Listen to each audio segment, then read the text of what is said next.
comme une traînée de poutres, une rumeur d'un enfant ayant le clou dans sa tête mis par sa mère a provoqué un vent de panique au sein de la société.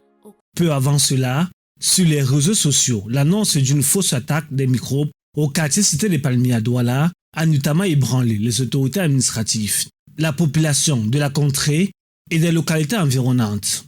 Tout le monde s'accorde sur le sujet. Les fake news sont un vrai danger pour la démocratie. Il y a plusieurs façons de reconnaître les fake news sur les réseaux sociaux. Déjà, il faut pouvoir vérifier la source.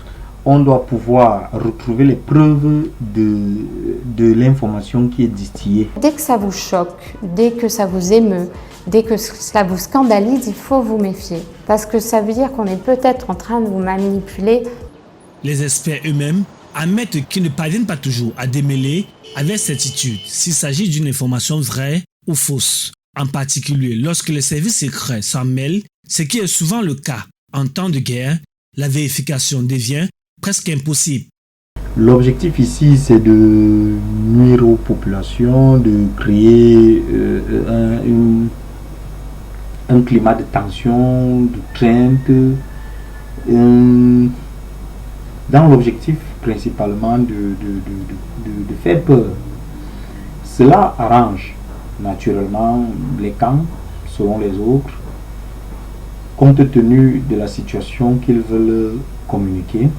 Pendant la pandémie à Covid-19, des vidéos et des posts de personnes présentées comme des représentants du personnel médical ont circulé dans tous les pays, dans lesquels ces personnes prenaient position contre l'avis dominant sur la dangerosité du virus. Les fake news sont d'abord pour s'aimer le doute, à des fins commerciales, pour faire du clic ou politique, pour manipuler les esprits. Pour certains, l'objectif, c'est aussi parfois d'extorquer des fonds aux personnes. Par exemple, lorsqu'on passe un faux concours, un faux document qui présente le lancement d'un concours, généralement ça se passe dans le cadre du recrutement des instituteurs. Le problème avec ces fausses nouvelles, c'est qu'elles se propagent comme une traînée de poudre sur Internet, où il est déjà difficile pour les usagers de séparer le bon grain du livret. Il est donc urgent que chacun sache s'en tenir.